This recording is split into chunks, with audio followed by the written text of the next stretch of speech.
Last time we said that as a basic question, which a paradox, a contradiction, which is that we just understood that the mitzvah of Kadoshim Tiyu was to devote oneself to others as much as possible. Yet, HaKadosh Baruch Hu implanted within us a love for ourselves above everybody else. So these seem to be contradictory impulses, contradictory. That's what they say. Our impulse, our natural instinct seems to contradict our purpose in this world. So how do we resolve that contradiction between our natural instinct to love ourselves and the purpose which we have, which is to love and do good to others? Okay, Rabbi Shimon's going to explain that, but not quite yet. And we're up to over here where it says, Vod yesh mokom. Oh, right over here, it says Vod. So Vod yesh mokom. She be so brias adam. There's also something in a place in the basis of man's creation. Not that use barach bo chukas avas atzmo, because Baruch planted within us a yearning to love ourselves, the midah gdola mode, to a very, very great extent. Now he goes up a fascinating little bit of a tangent here. She'amu chachmei emes, the mekubalim, people who know Kabbalah, said, "B'matras kol avoda." What's the purpose of all our avodas Hashem in this world? Why did Hashem make us go through this world? In other words, Hashem wanted to be mative to us. So if he wanted to be mative to us, he could have gone cut to the chase, put us straight in Olam Haba, and would have enjoyed ourselves. Why do we have to go through all the pain and the anguish and difficulty of Olam Hazeh before we get to Olam Haba? Right? We know that the place we're going to enjoy ourselves, where Hashem's going to do us the ultimate good, is Olam Haba. Why do we have to go through Olam Hazeh? So the answer which is given, they say, is Ratzah Ein Sof Baruch Hu. Aleph Samach stands for Ein Sof, means the infinite one. Because that's HaKadosh Baruch Hu, another way of describing HaKadosh Baruch Hu. Lios Meitiv HaTava Shlema. That the good which he bestows should be completely good. Shelo Yafilu Boshes Lamakablim. There shouldn't be even any embarrassment for the people who receive it. Now, we're Americans. We were brought up in America. So we love getting presents. We love it, right? But Shlomo Melech says, really, a person's supposed to detest getting presents. Why? Because it's supposed to be embarrassing. You're not supposed to get something for nothing. Something for nothing is degrading. A person feels much more satisfaction, happiness, feels much more content when he earns what he gets. He deserves what he gets. And he doesn't get it for free. They have a term for this in Aramaic called nama de kisupa, the bread of embarrassment. If I give you bread for free, so it should be embarrassing to you that you didn't earn it. People feel better about themselves when they earn it, when they feel that they deserve it, not just when they get something for nothing. So therefore Hashem said, in order that we should feel good about our rewards, our pleasures in Olam Haba, we should earn it first in Olam Hazeh. So we can feel good about ourselves. We can feel that we deserve this. It's not just we're getting good as a gift. No, it's something which we earned. And that's why we have all of our work in Olam Hazeh, according to this perspective, is in order that we should not be embarrassed in Olam Haba. So that means that we love ourselves so much that we feel bad for ourselves if we don't earn something. We only feel good for ourselves if we earn something. And therefore, HaKadosh Baruch Hu made this world so that we should be able to earn what we get. And Chazal explained this in a very powerful way. They say, so Akan Shol Klach Pisri Chochma Perkdal, this is from the Moshe Chaim Luzzatto, that's the name of he wrote a sefer called Klach Pisri Chochma. Vinyan said Mavil. This concept is frightening. Sha'arei Magia Koch Avas Atzmo. To what extent does the love of oneself reach? She'rotze Adam bekav shelo. A person wants one measure that he earned. Yosem mikabich nasalo more than many measures. She nasalo is going to get af miyad HaKadosh Baruch Hu, even as of Hashem im yemat naschinam if it's a free gift. Again, as Americans, this doesn't speak to us so much. But the idea is that, a person, the Chazal say, a person wants one measure that they earn on their own. It means that they feel satisfaction from that more than 9 measures they get for free for somebody else.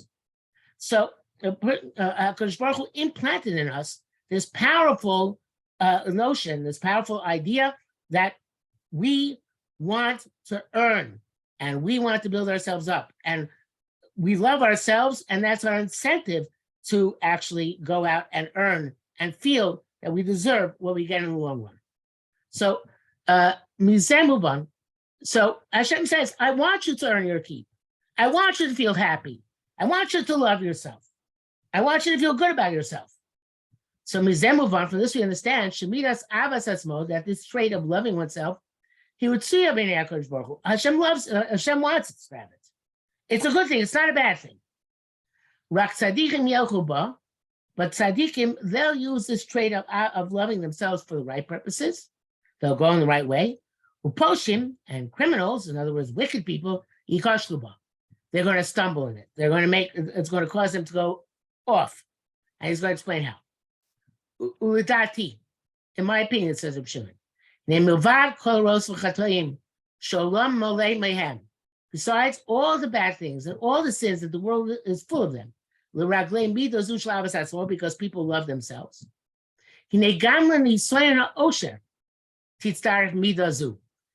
Also, the test of wealth, this midah of loving oneself will join to cause a person to fail, out of time and stumble down to the depths.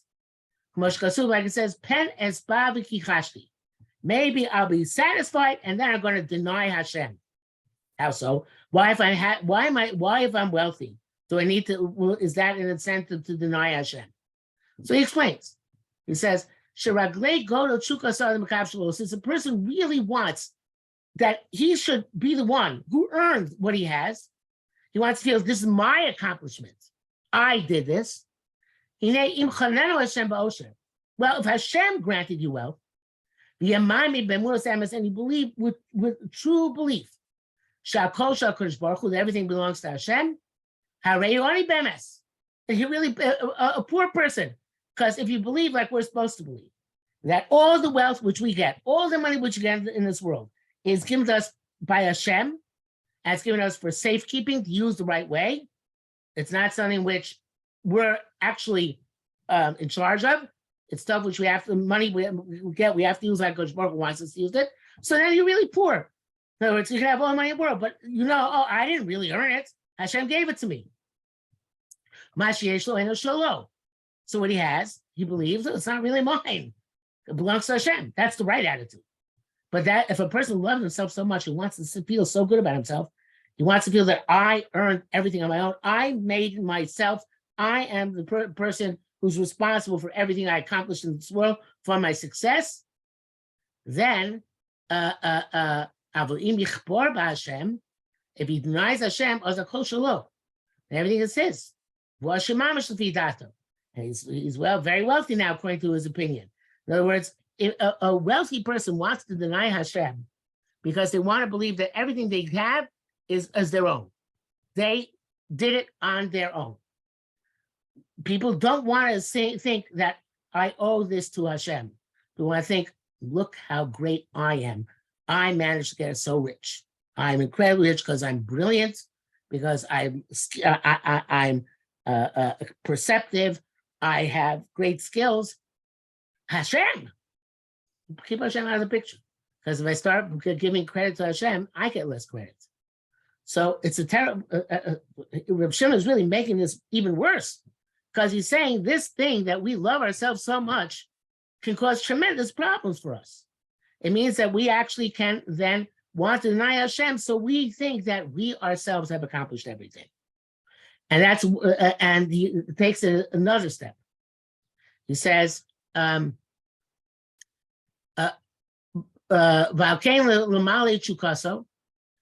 to fulfill his desire, this kosbashro, that he should really own his wealth, that he merited on his own. He gets used to denying Hashem. And then his desire is completely fulfilled because he says, oh, I did it myself.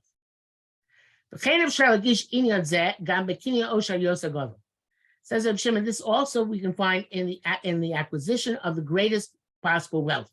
What's that? Not money. People who are smart people, intelligent people, thinking people, realize that the greatest wealth is the wealth of knowledge.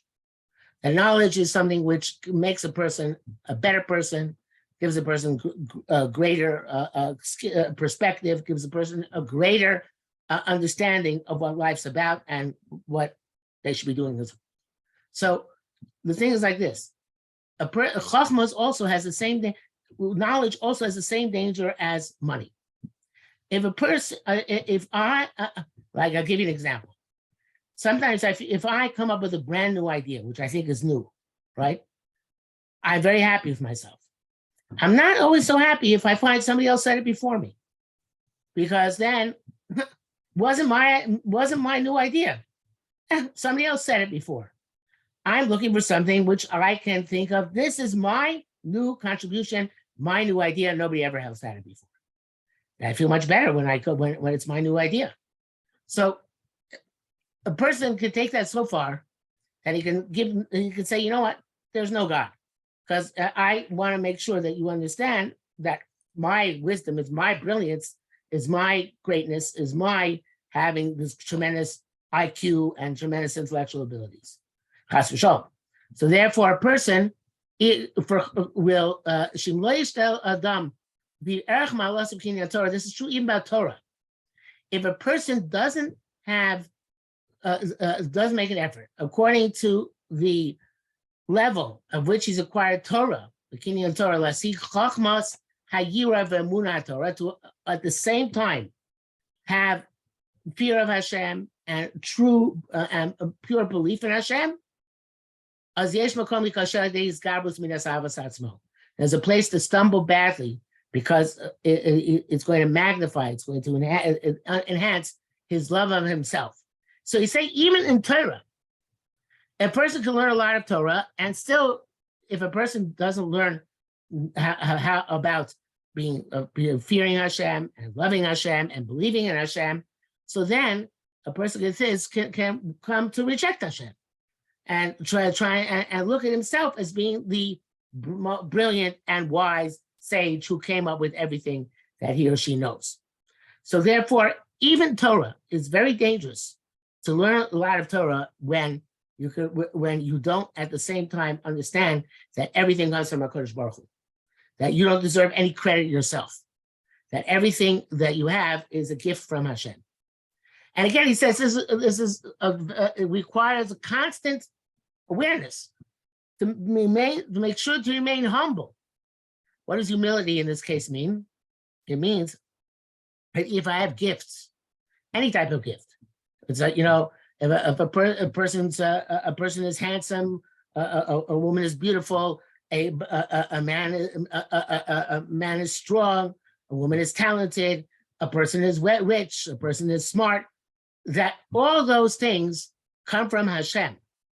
And that it's not something that comes from my own, because the tendency of people is, because they love themselves and want to see themselves as having accomplished things on their own, to not attribute it, not bring God into the picture. And he says, this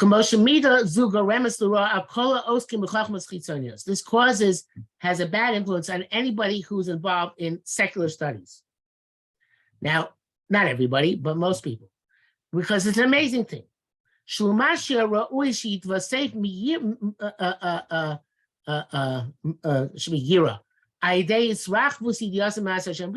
if you study biology, chemistry, physics, anything, you should come to a greater appreciation of Hashem. You should say, wow, look at what an amazing creation it is. Look at how extraordinary it is. Look how miraculous it is. There must be a God who created it, and he must have a purpose for it, and we have to follow that purpose, and we should be happy that we have the opportunity to function in this creation. That's what should happen whenever you study something, anything at all, any secular subject. But that usually does not happen. unfortunately, most people, when they study a secular subject, they go on and they deny Hashem. They say, oh, evolution did it, Mother Nature did it, it just happened. Why is that? Because of the same principle. A person, if I attribute all my wisdom to Hashem, then it's not mine. It's Hashem's. I don't feel can't feel that same sense of accomplishment. So he says that this is, but that's not the way it should be. The way it should be is, Kamur Hashemayim Masabrin Kvod Hashem. Says the heavens tell the glory of HaKadosh Baruch Hu. You should look up in the sky and see, wow, there must be a great God. But people, scientists, other types of secular sages, they don't realize that. They just fall and they go downwards. Why? If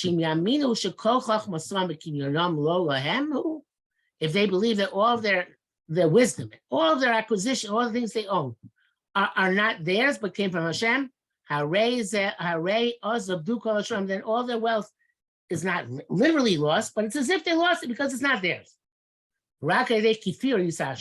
Only by denying that there's a God will they feel that they have accomplished on their own. And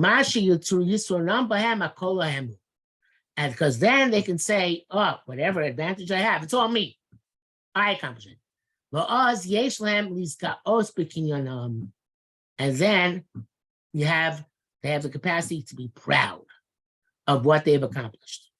In other words, the main reason why people deny Hashem, says Reb Shimon, there are other reasons as well. I shouldn't say. One of the reasons a person is likely to deny Hashem and to deny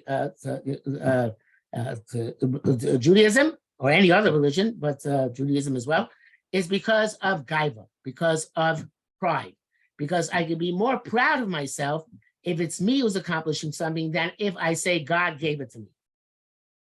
And that's the most, according to Reb Shimon, the most dangerous thing, the most dangerous force to our emunah in Hashem is our gaiva, is our own pride, our own arrogance, our own haughtiness, our own wanting to feel me the great. I'm the superior entity. Then I don't want to look at somebody else who's over me as superior to me. In this way, with this we can explain that which says, this is in Chakras Shmona Esrei for Shabbos. It says Moshe should rejoice in the portion he got because because you called him a true servant. A true servant, a true slave, but and the question is, what's the connection? Moshe should be happy in the portion he got, which we assume means Torah. He gave the Torah for Hashem to Am Yisrael, because he's a true Evan. The two things connect. So Rav Shimon explains, you can't be happy with the fact you got Chochmah, you will never ever neman unless you're a trustworthy slave.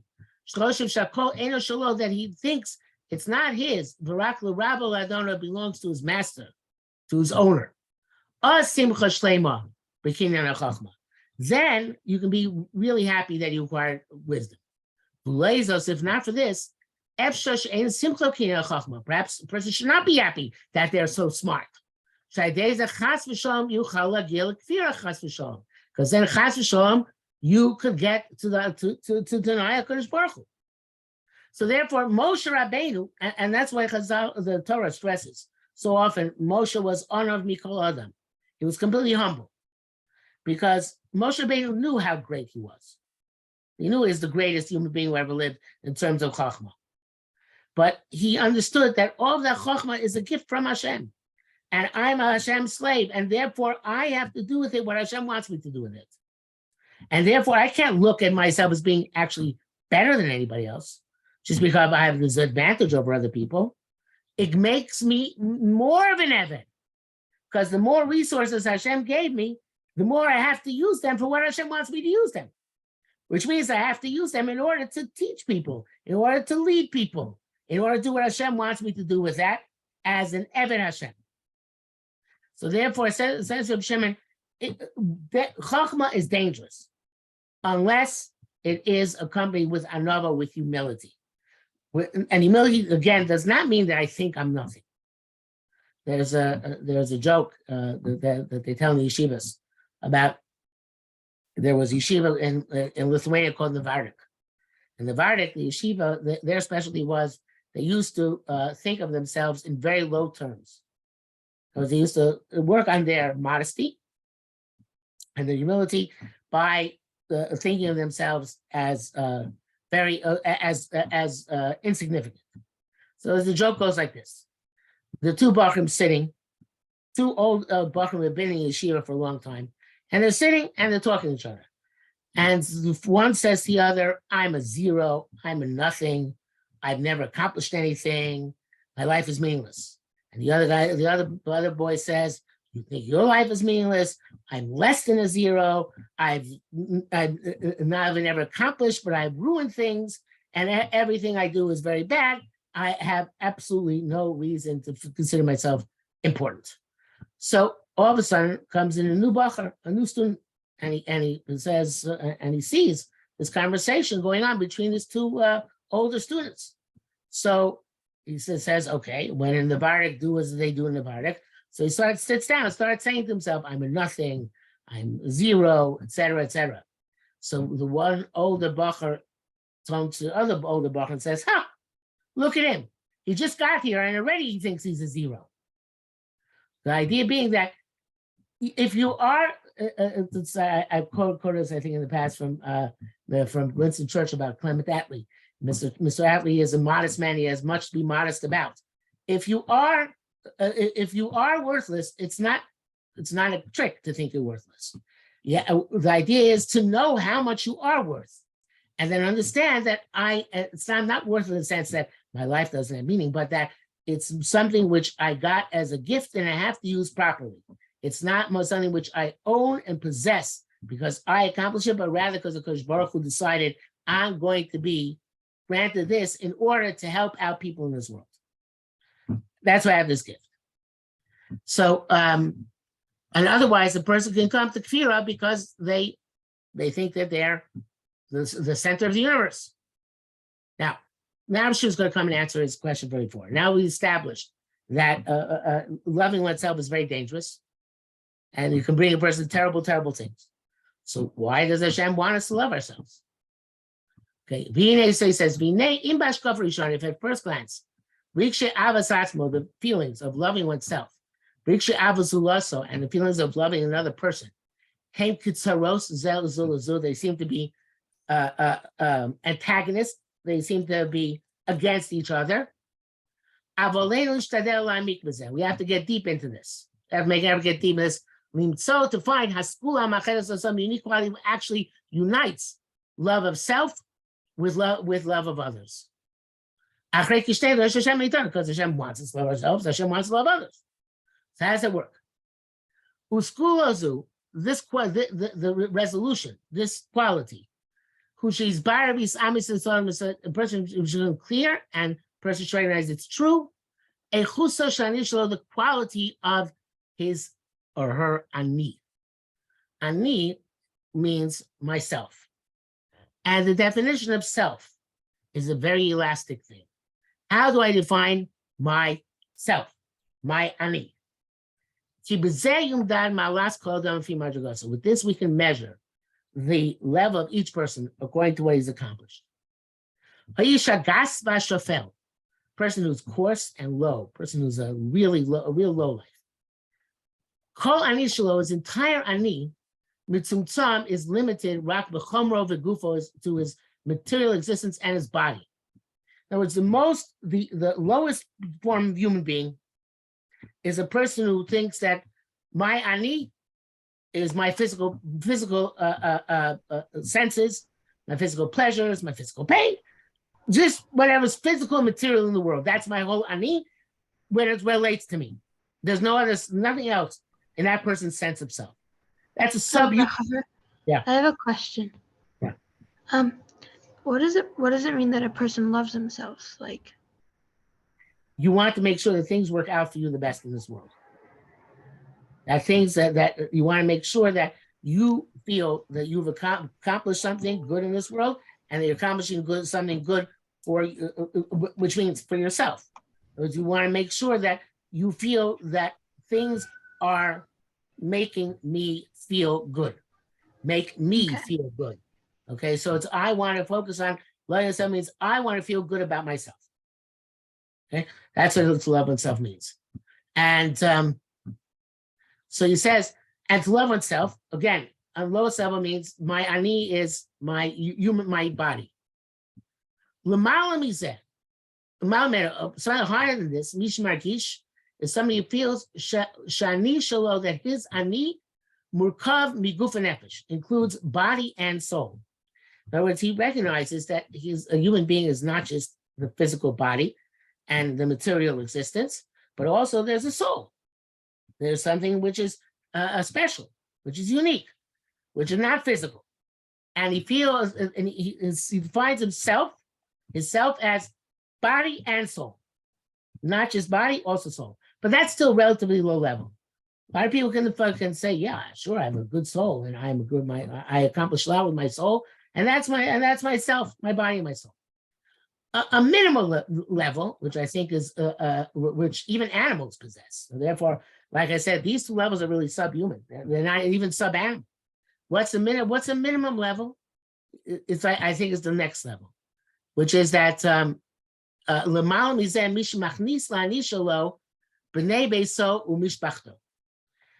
some people, and most people, define their self as including their parents, their siblings, their children, the members of their family. That almost all human beings have this concept, and even the biggest criminal, right? A wicked person, there still will have usually a one or two people, their wife or their kids, who define them, who are part of their sense of self. Even the rest of humanity, they couldn't care less about, and they look down on, but they'll have one or two people which are part of themselves.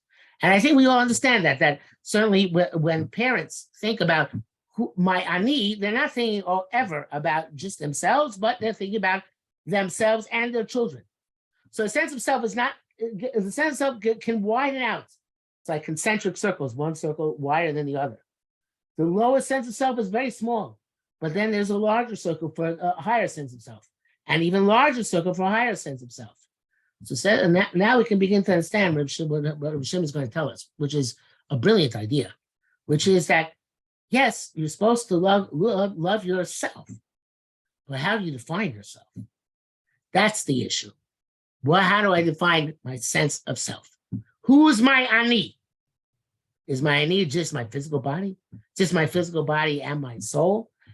Or it's including members of my household, my relatives, my friends.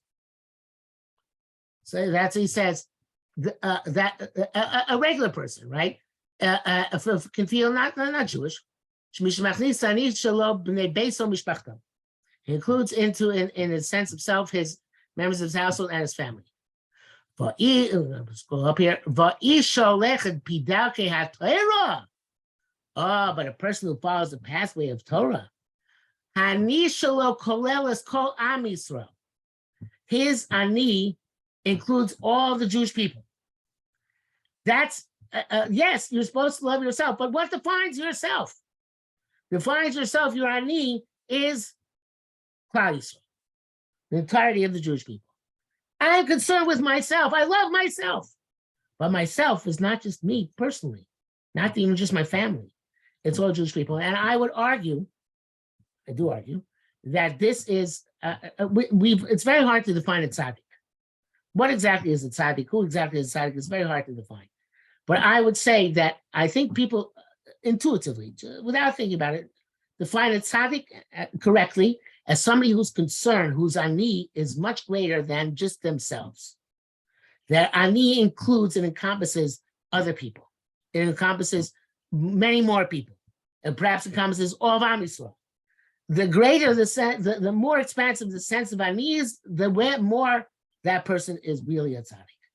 That's why there's this famous story that Rabbi Levin, who's the subject of the tzaddik in our time, when he came to the doctor with his wife, it's a very famous story. Everybody knows it. He said, "My wife's leg hurts us," right? Because a person who feels that his wife is part of himself, he should feel that when his wife's leg hurts, that it hurts him too. And when Am Yisrael hurts, for a tzaddik, when Am Yisrael hurts, it hurts him too, because his sense of self is expanded way beyond just himself or his family.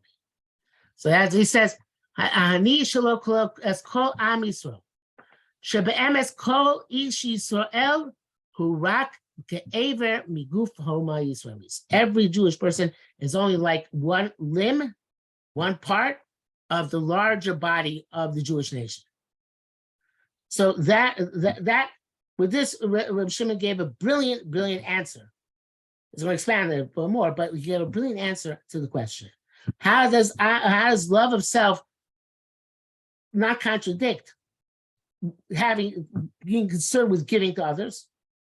How does it not contradict the idea of kedusha, which is to be devoted to others? Says Reb Shimon, they're not others; they're yourself.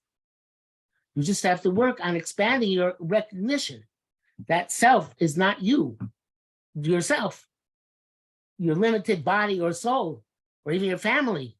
It's much more than that. Everything is part of yourself. And therefore, when you love yourself, you're not loving just you. You're loving everything which enters into your broader sense of self. Work at it. Make yourself, you have to work in your sense of self. But that's the way in which the love of self comes together and helps a person to do good and to love others. When I first read this when I was much younger, it blew me away. It's an incredible idea. It's brilliant. And it's very, very, very, very reasonable, very logical. Makes so much sense. So Od was at Malos Isha Sholem. And he says it goes beyond that. There are people who are even greater tzaddikim. A real perfect person. He should root in his soul. Largish to feel shakol almost kulam hu ani shalom. All the worlds, everything that Hashem created, it was all part of his ani. I'm responsible for everything in the world. And I feel something in the world is going wrong, I feel bad about it. So I'm having this by last week's parsha, right? Avraham Avinu by stone, right? He could have just said, right? They're Rishoyim. What do I care? Go destroy them. But Avraham Avinu's sense of ani was such that he felt if the Rishoyim and stone are suffering, it bothers me immensely. They're also part of my ani. And so Avraham Avinu is for us the greatest example of chesed, because he defines himself as his ani as being everybody in the world. He wanted to make sure everybody was able to survive and thrive and be good. So therefore, Avraham Avinu was for us this greatest tzaddik in terms of his sense of self, that his chesed expanded to everybody with whom he came in contact, or anybody who he ever cared about, everybody and anybody. So that is a very, very, very high madrega. And so he says that's a basic Jewish level is to try and work on Am Yisrael being part of your sense of self, and even and that's what and a person like that is a tzaddik. If he can accomplish that, he is a tzaddik. An even higher level, person is perfect, which very few of us are, includes even more in his sense of self, includes the entire creation in his sense of self, and that he's concerned with all of it. Again,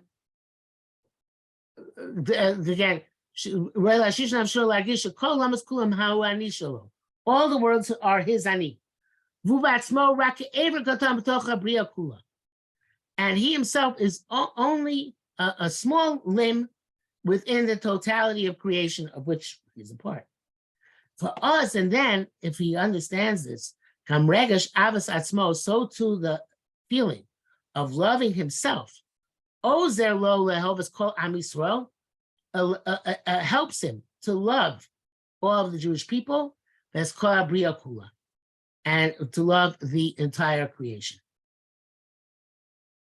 So again, the love of oneself it depends, it can be bad if one has a very low and limited sense of self. But if one can develop a higher and greater sense of self, which includes more and more people, so then the love of self is a very powerful tool to actually do and devote oneself to others. Yeah. So like you should love yourself and like on yourself, but like you shouldn't be like showing off basically. What?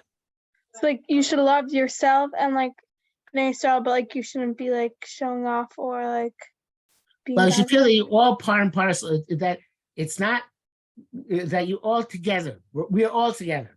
In other words, yes, of course, you shouldn't show off, obviously, because that would be being proud. But that's not really what he's focusing on here. What he's focusing on is that I have to feel that I am part of this group is me, and I am the group, and the group is me. Now, there was I'll just end with this for tonight because it's getting late.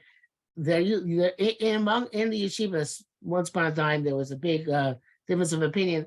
Is it better to accomplish this to start with a small group of friends with which you have an intense relationship, and then build out towards more and more people, or is it detract from viewing more people as part of your sense of self if you have a small intense group of friends? So some people held that no, go work on the friends and make yourself a very tight and a group where all of you feel that you are one and one are all. And then afterwards, go and work and include more other people. And the other opinion holds, no, it's not going to work. You're going to end up focusing just on your friends and not on anybody else. And you won't ever expand that group to anybody else. But because the point is that, yeah, maybe it is. I'm not saying either way, which way is correct. And I don't know if there is one correct way. But the point is the person has to find tools to try and make themselves look at others as part and parcel of themselves. That we're all part of one thing. And as I said, Rav Shimon's going to explain a little bit more, but so we're running out of time, so we'll leave that in Mitzvah Shem for next week. Okay. Thank you. Thank you, girls. Have a great night. Take care.